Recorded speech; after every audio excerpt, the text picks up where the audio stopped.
तुम्हाला खूप अभ्यास करायचा. आज गुफेत राहणारा माणूस कुठे गेला? गुफेत राहणारा माणूस परग्रहावर गेला. कुठे गेला?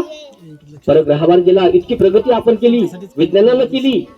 आणि आपले हे ग्रामीण भागातील मुलं उद्याचं भविष्य आहे, देशाचं भविष्य आहे. आपल्याला खूप प्रगती करायची. मी खास करून या 8वीतल्या 7वीतल्या मुलींना सांगेल, सर आपल्या शाळेत ग्रंथालय तर आहेच, पण आपल्याला टेक्नॉशियन पण व्हावं लागेल, आपल्याला कौशल्य पण ज्ञान पण घ्यावं लागेल.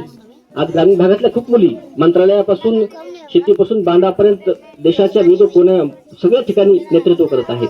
त्या मुली आहेत. छोरिया छोरों से कम है क्या? मुली मुलापेक्षा कमी आहेत का आपल्या? आपल्या मुली कशा आहेत मुलांपेक्षा? म्हणा ना, छोरिया छोरों से कतई कम नहीं है. क्षेत्र विज्ञान का हो या तंत्र ज्ञान का, अखाड़ा खेल का हो या राजनीति का, हर जगह लहर आया है परचम हमने, हम अबला नहीं है.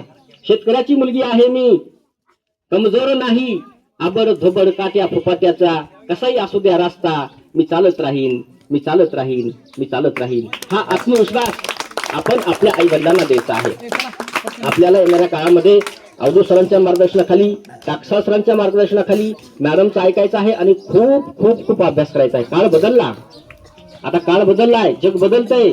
आपण वृक्षतोड केली, झाडं राहिली नाहीत, परंतु मी अभिनंदन करतो ह्या गावकऱ्यांचं. मी ती आपण झाडं जगवली, ठेवली आणि या वर्षी आपल्या गावात आणखी झाडे लावा.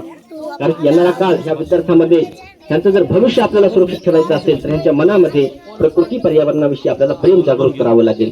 झाडं लावायची की नाही आपल्याला? आज आंबे खातो, जांब खातो, पेरू खातो, उद्या जांभूळ खायचंय, पण झाड तोडायचं का?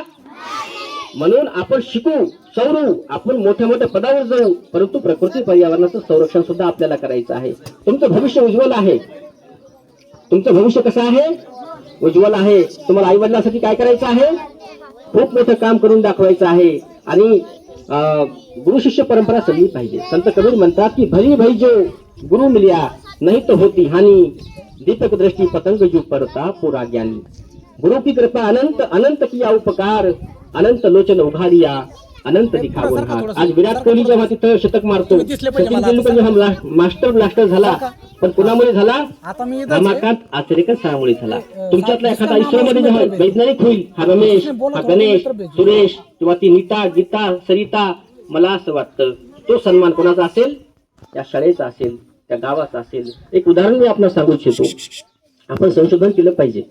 आपल्या ह्या मुलामध्ये संशोधनाची वृत्ती, वैज्ञानिक दृष्टिकोन आपण रुजवत आहात, परंतु आपल्या ग्रामीण भागात सुद्धा अशा मुली आहेत की त्या शेतकरी बापाचं कष्ट कमी होण्यासाठी अनुसंधान, रिसर्च करत आहेत. एक उदाहरण सांगतो की एक सामान्य परिवारातली मुलगी घनसंगी तालुक्यातल्या पिंपळगाव पासून जवळ एक गाव आहे, 3 किलोमीटर ती मुलगी पायी यायची. 3 किलोमीटर ती पायी यायची. 2015-16 ची गोष्ट आहे, 14-15 ची गोष्ट आहे.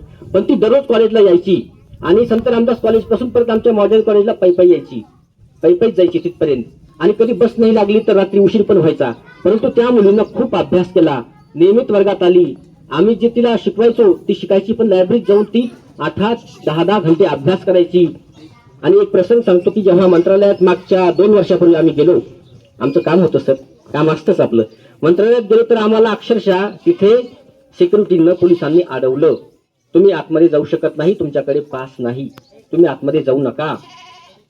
आम्ही इतके पैसे खर्चून मुंबईला गेलो, मोठी आशा होती आम्हाला आतमध्ये प्रवेश मिळेल, पण प्रवेश नाही मिळाला. आणि आम्हाला ते सिक्युरिटी बाहेरचा सांगत होते. इतक्यात समोरून पायऱ्या चढत असताना आमची एक विद्यार्थिनी, तिनं पाहिलं, अरे हे तर विडोळे सर आहेत, हे तर शिंदे सर आहेत. आणि ती लगेच पटकन आली आणि त्या सिक्युरिटीला म्हणली की हे माझे गुरु आहेत, माझे शिक्षक आहेत, त्यांना जाऊ द्या. आणि आम्हाला आतमध्ये प्रवेश मिळाला. आणि लगेच आमच्या चरणचा स्पर्श, म्हणजे तिने आमचं दर्शन घेतलं. सांगायचं तात्पर्य की गुरु मोठा होतो आपल्या शिष्यामुळे. आपल्याला असं काम करायचं आहे की आपले आई वडील, आपला भाऊ, परंतु आज काय झालं, आपण ऐकतो का कुणाचं?